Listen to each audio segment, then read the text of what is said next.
भाई अगर मैं भी किसी पार्टी को सपोर्ट कर रहा हूँ या फिर किसी पार्टी की तरफ से हूं, तो हमारा पहला मकसद ये होगा कि पार्टी अपने वादों पे खरी उतरे।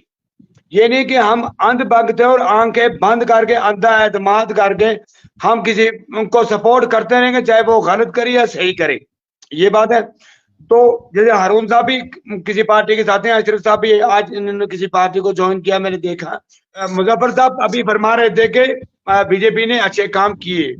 देखो, हुकूमत कहीं अगर वो हुकूमत में है, ओहदे पे हैं, तो उनके हाथ में हुकूमत है, तो उनकी जिम्मेदारी बनती है कि वो काम करें।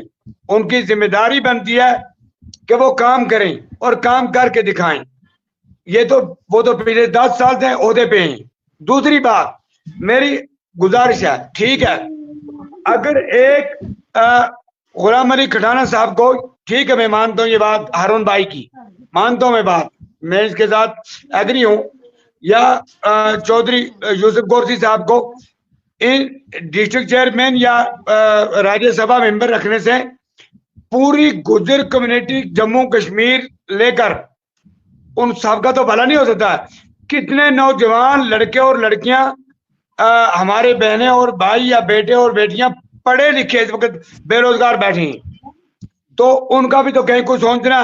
दूसरी बात, तरक्की की बात की गई कि भाई 370 टूटा हटाने से, आर्टिकल 370 को रिमूव करने से तरक्की आएगी, यहाँ इंडस्ट्री खोली जाएंगी, यहाँ काम होगा, डेवलप होगा, मैं मानता हूं। देखो, जिग्राफिया तौर पे कश्मीर की जो सरजमीन है, ये यहाँ कोई बाहर की कोई कंपनी, चाहे वो सरकारी हो या प्राइवेट हो, वो कोई बड़ी इंडस्ट्री यहाँ नहीं खोलेगा, क्योंकि 6 महीने यहाँ बंद रहता है। तो अगर ऐसे फैक्ट्रियां यहाँ लगती, इंडस्ट्री खोली जाती जिसमें हजारों नौजवान मुलाजमत करते, लेकिन कोई भी उसके लिए आगे नहीं आया।